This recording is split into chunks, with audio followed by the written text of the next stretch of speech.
Today, from the hills of the Appalachians in West Virginia, Southern ham gravy and all the fixins.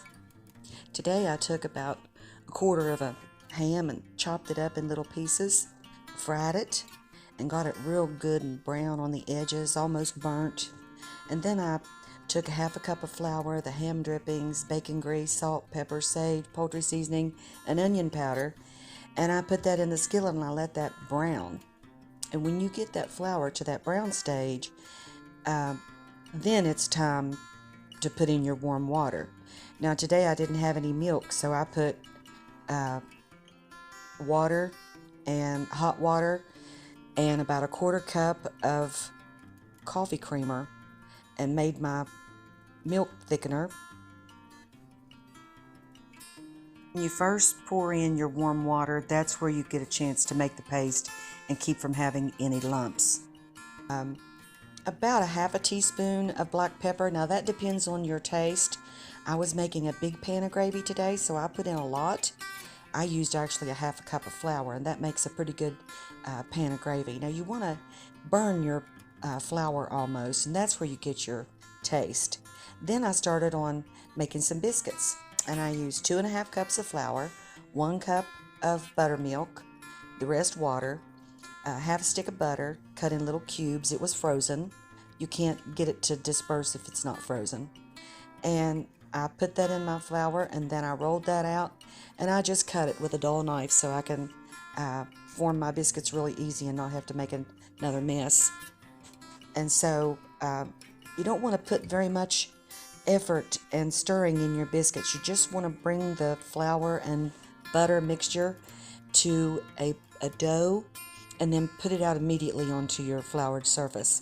And then I want you to fold that over and press it out 4 times, and that'll make a pretty good flaky biscuit.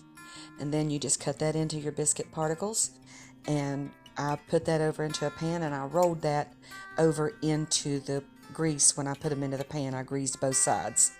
Then I put it into oven at 400 and let them bake until they get brown on the bottom, and they will brown quicker than normal because they have butter in them. And then you turn the oven off and turn it on broil just long enough to brown the top, and it's ready to eat.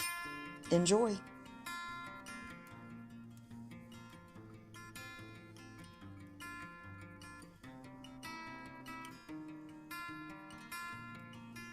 Next we're going to do some scrambled eggs.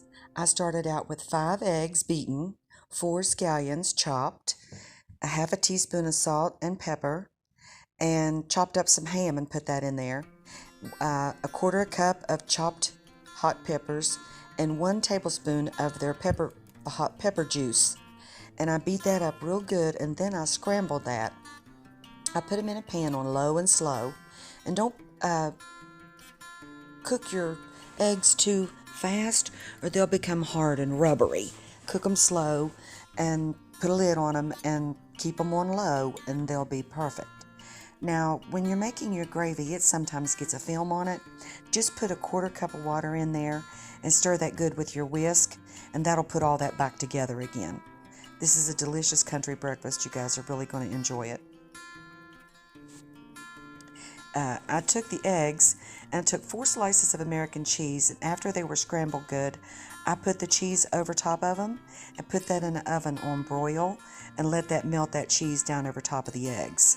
And I crumbled up some of the ham inside of the eggs also. Now the biscuits turned out real light and flaky. Using a knife, it was very simple. I didn't have to clean up a bunch of cutters and stuff and deal with the mess.